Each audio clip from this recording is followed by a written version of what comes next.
So I recently decided to reread my favorite novels of all time, the Witcher novels, and if you don't know anything about these novels, they are originally Polish novels written by the author Andrzej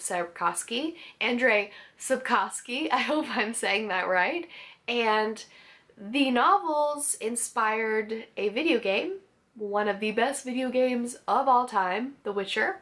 Well, there were 3 Witchers, but Witcher 3 was definitely my favorite, and I love these novels, especially The Last Wish. The Witcher's profession is worthy of respect. You protect us not only from the evil lurking in the darkness, but also from that which lies within ourselves. If you don't know anything about The Witcher, a Witcher slays monsters, and they do it for coin. It's their job, it's their profession. And they do it in a world that is surrounded by monsters, that's surrounded by so many different beings that need to be either slayed or persuaded to leave. And a Witcher doesn't necessarily always just slay the creatures that plight a town. Sometimes it involves negotiation. And The Last Wish is fantastic proof that Geralt isn't just a character, isn't just a brute. You know, he doesn't just slay monsters and kill monsters just to get some money. He often negotiates with them. He's quite clever and quite good at winning over these monsters' trust and approval. I think one of the best examples of this is the Beauty and the Beast type story where he speaks very casually to this beast and sits down and dines with him, and the way that he interacts with people is actually quite graceful and quite methodical. So it shows that he is a man of great thought as well as combative style. I haven't done only good in my life, but if I'm to choose between one evil and another, then I prefer not to choose at all. The first short story that really sticks out to me, that I've read a couple of times, and it always sticks out to me as having new meaning every time I read it, is The Lesser of Two Evils. It's a story about a character, Renfri, who has the curse of the Black Sun. Now, if you aren't familiar with this, they briefly talk about it in Blood and Wine DLC in The Witcher 3, and it's a difficult curse to go into. The way that the novel talks about it, it almost seems like it's a legend. It's not really proven to be a real curse, but it seems like when you say that a woman has this curse, that they are, as a result, pushed aside by their family and experience misfortune that makes them the monster that people expect them to be.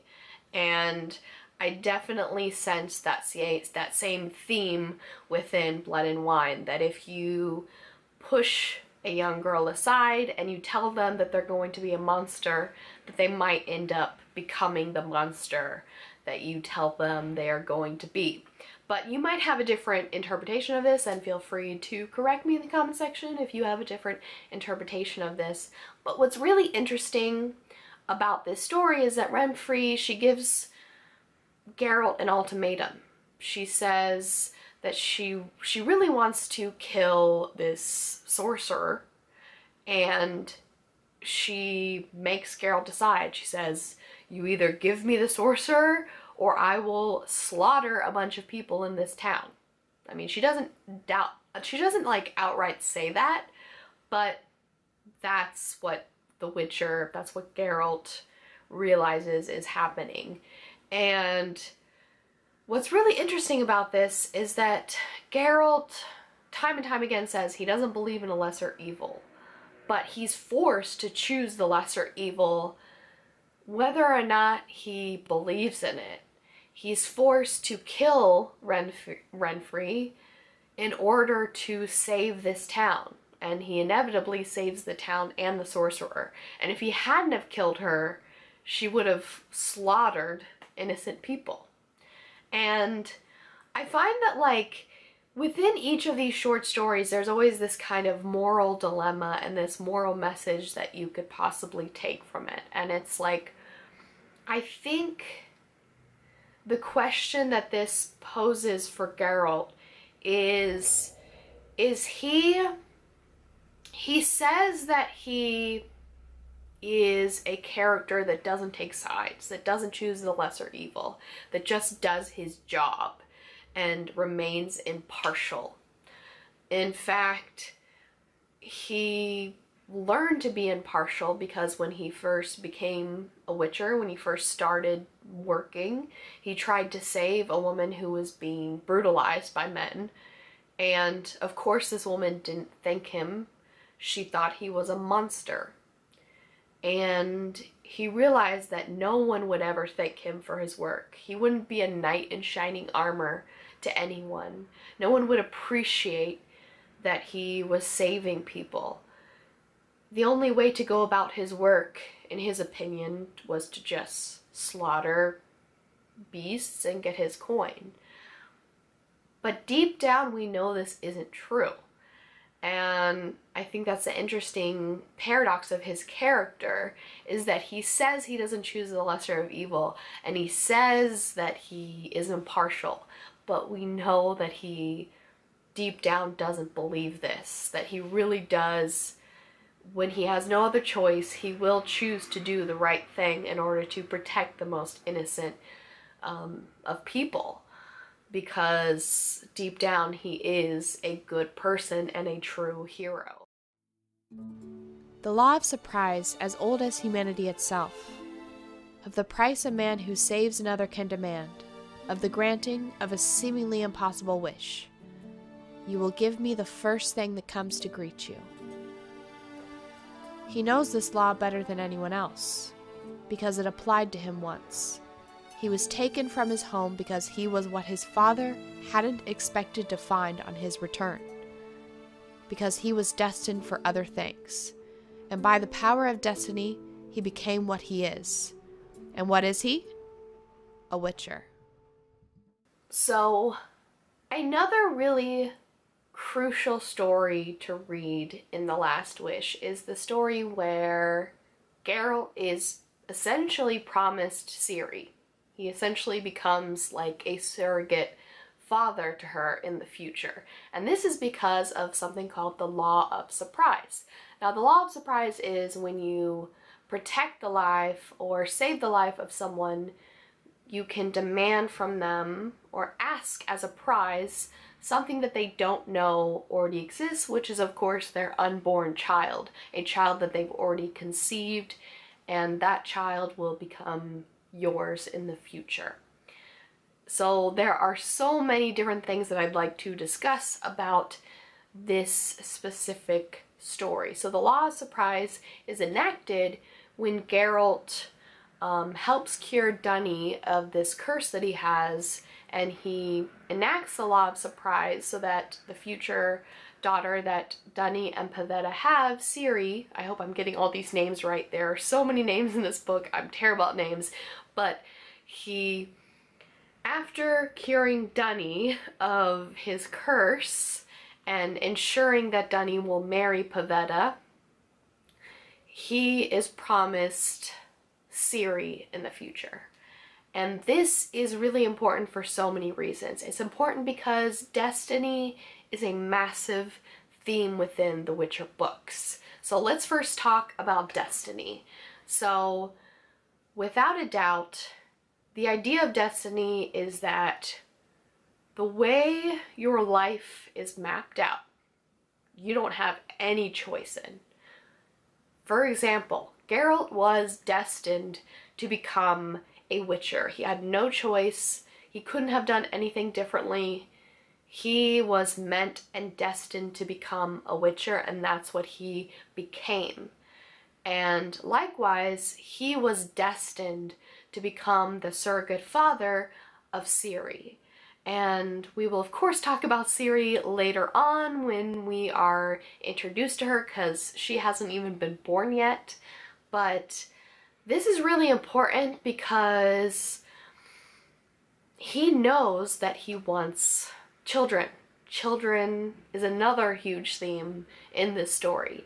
The love of his life, Yennefer, cannot have children.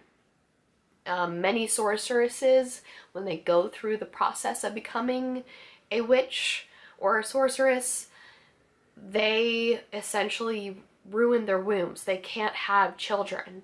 And Yennefer wants nothing else. She does everything to try to get this ability back. In fact, I think that's the very reason why she almost killed herself and Geralt trying to capture a djinn, because she wanted to use the djinn not only for power, but also so that she could regain the ability to have children. Yennefer really wants to have children more than anything else.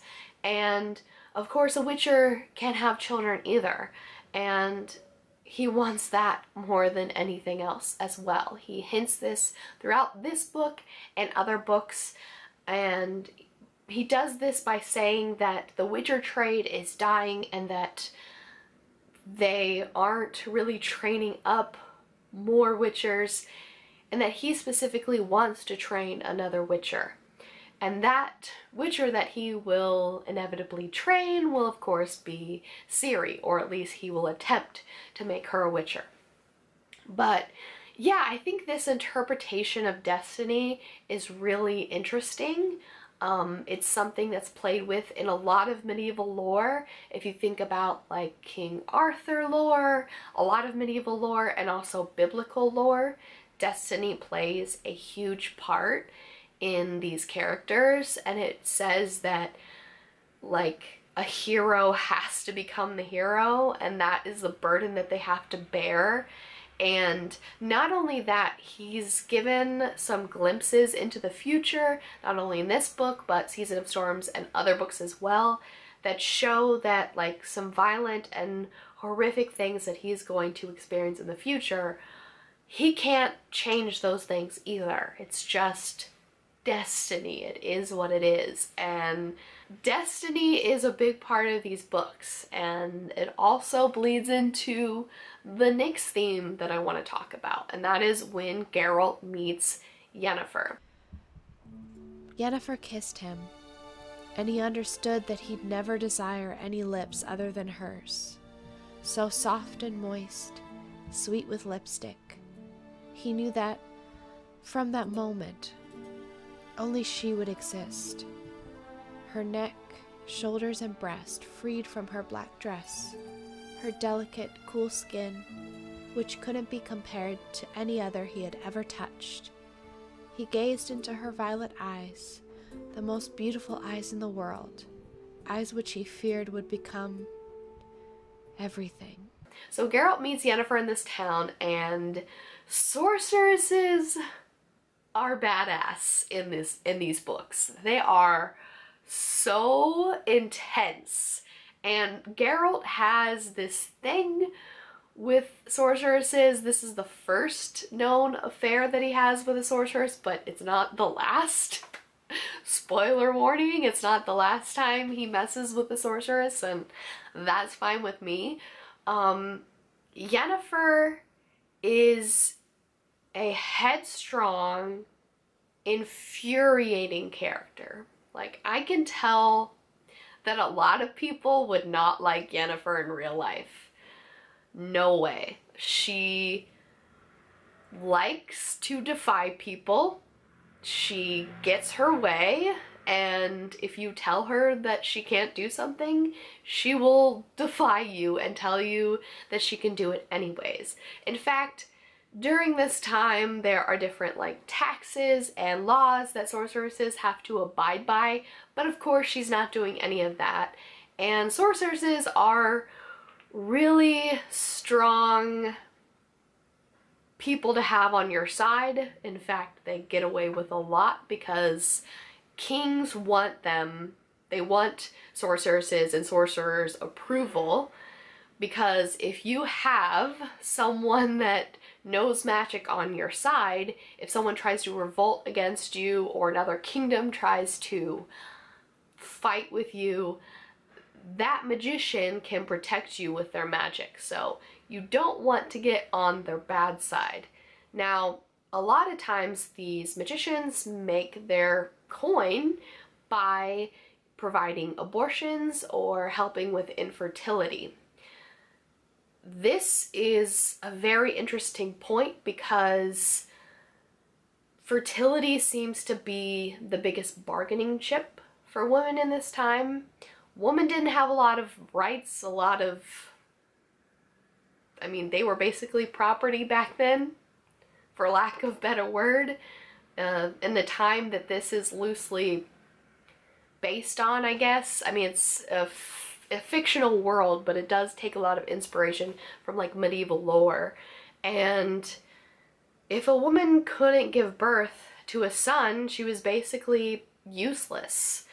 And witches have all of the power over that, which is amazing. I mean, I know that that's a controversial subject in the West, like abortion and whatnot, but like these witches literally give women the power in the community, and they can have the power to rise up or destroy kingdoms. So sorceresses are kind of badass, and Yennefer is super badass, and that's specifically what draws me to her. That's what I'm into. Yennefer is my kink. So now that I've made everyone uncomfortable with my lesbian fangirling of Yennefer, I think I'll end it there. I've discussed most of the themes and the short stories that I find enjoyable in The Last Wish. I know this video was a little bit scatterbrained, but I just wanted to sit down and have a chat with you guys, and I hope that you give me some comments in the comment section to read, because I kind of want to embrace this, like I said, like a book study. I want to know what you thought about this book, and I will, of course, be discussing your comments in my next video, which will be about Season of Storms, if enough people want it, of course. But yes, I hope you enjoyed my fangirling while discussing The Witcher: The Last Wish. I really enjoyed this story, and I am immensely enjoying Season of Storms. In fact, I just started it yesterday, and I'm pretty far in the book already. It's really good. Hope you read the book. Read the book. I should go.